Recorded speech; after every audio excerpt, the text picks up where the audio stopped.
Number 10, with this he also becomes a competent communicator. Okay, so the title is Antarctica, Endurance and Failure. And good luck.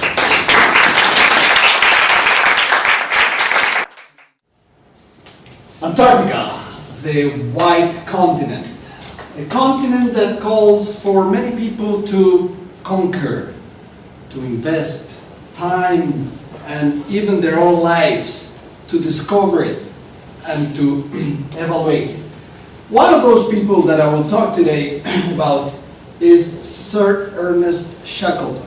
He was an Irish, British, and this is the kind of things in the UK that I don't understand, born, who was a pioneer back in the 1900s on the Antarctic expedition. This man is a particular man, and I want to share the story of this man with you today in terms of his Antarctic exploration. What was his mission? His mission back in 1900 was to be the first man to close the Antarctic Circle. That was a mission that he failed not only once, not twice, but 3 times. He didn't achieve that. And this 3rd time was considered his greatest successful failure in the Antarctic expedition. He also became a world leader, and I want to share with you his story right now with you. It all started with a ship. It was a wooden 3-masted ship that was built in the UK and sailed initially all the way from England to Argentina. The Endurance, that is the name of the boat. Then it was his crew. This crew was all handpicked from a list of over 5,000 people in which he looked for special qualities on each one of them. There were 27 of them. Each one of them had a mission, had a purpose inside the Endurance. There were medics, scientists, a photographer, a cook, a carpenter, and of course all the seamen in charge of the ship. They departed Buenos Aires on October 26, 1914. The first encounter with the ice pack was in December the 7th. They reached the ice pack of Antarctica, and from there their journey became slower.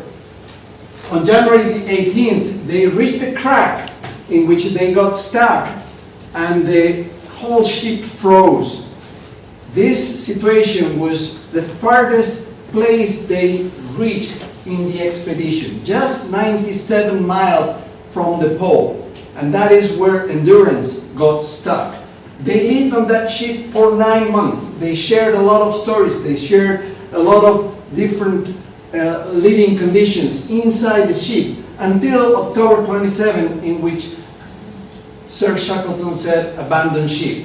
They were all allowed to take 2 pounds of personal belongings, except the photographer that took the whole number of photographs, and there was also a banjo. After a futile 3-mile walking, 3 days walking, which they have only reached 1.5 miles, the set camp, the ocean camp.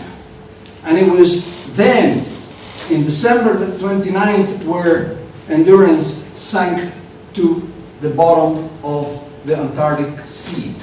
And that is where Shackleton decided to look for land and started the movement until they reached the point in which they set land in an ice floe. That was December 29th, and he set the patient camp. But what happened there is another challenge. The ice floe broke in half. The boats separated from him. They managed to recover the boat until April 9th, where the whole ice floe collapsed and they were forced to leave on the lifeboats. 3 lifeboats, they were all set with their own captain and special crews designed for each boat. They were all sailing towards Elephant Island, in which miraculously after 7 days they arrived safe and sound. That is the first time after 497 days where they stepped on solid grounds. The rest was all ice. But that was not enough. Sir Shackleton said, I got to get to an island. I got to get to a safe place and bring the rescue. So on April 24th, he decided to set with the James Kirk boat. He decided to sail towards South Georgia Island. Through cold weathers, very nasty storms, very different conditions that were adverse in many conditions. 800 miles from where they were to where they wanted to achieve, and with limited rations, because they said, if we don't last 4 weeks, we are all gone. Miraculously, that is a raw word. They arrived into the South Georgia Island, but they arrived in the wrong side of the island. Another failure, if you want. Immediately, Sir Shackleton assessed the terrain and decided to cross by foot through the glacier-clad peaks. 32 miles walking through very difficult conditions. He went through with 2 of his 5 other men. He took the 6 men from Elephant Island to South Georgia, but the 3 men got really sick and stayed there while he was walking towards the other side of the island, in which he managed to reach a whaling station. It was there that right after they arrived, they got fed, they took a shower, and immediately he ordered one of his men to go back and pick the other 3 men that were stranded on the other side of the island and bring them back, while he was working on the rescue of the rest of the crew that was still waiting for him on Elephant Island. You can see this man, he has never lost hope. He has gone through so many difficult situations, and every situation brought him another spirit to start again. It was never the end. It was always the opportunity to have something else to do, and what he wanted to make sure is that his whole crew was back at home. His mission was to reach the Arctic. He never managed to get to that mission. Even more, while he sent one of the guys to go and pick the rest of the crew, the 3 other seamen that were on the other side of the island, he was preparing the rescue team to go down south and collect the other 22 stranded men in Elephant Island. Important thing to believe is that he failed once, twice, and 3 times, because close to the island there was an ice pack that forced the whole crew to go back. One important thing that I want to mention right here is that we have Alberto, whose uncle, great-grandfather was the captain of this boat. So look at synchronicity here. So Alberto next time will share some pictures and stuff for us. So it's quite an honor to share this story with you. So after the 4th time, he managed with a small tugboat to reach the island and bring back the 22 men into shore. This was August the 30th, 22 months later after they departed from Buenos Aires.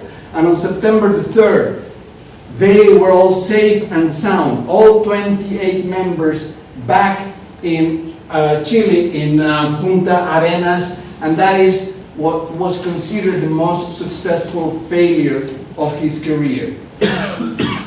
There's a lot to talk about Shackleton. In fact, there are a lot of books, there is a movie, and I want you to share, after we finish, I will share the 10 lessons of Shackleton that I brought to you for Lent. But I want to go quickly through the Shackleton experience in my life. So I'm not particularly a knight.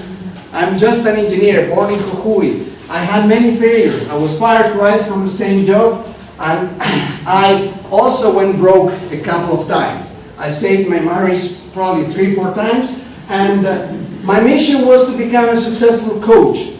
I'm still working on that, and I'm still working on being an entrepreneur. This is my sheep, my grandmother, who took me, because I lost my parents when I was very young, took me to all different terrains. She went through tough times. She went through a difficult life, and her iceberg or her crack was to go a brain stroke that took 4 years of her life, and at the age of 89 she passed to a better life. My crew, my family, they've been with me ever since. And this is the crew that took me to where I am today. And when I'm in trouble, this is my lifeboat. My lifeboats are my friends that take me to the end of the world. So if you fail, remember that failure is nothing else but to find another incentive to learn.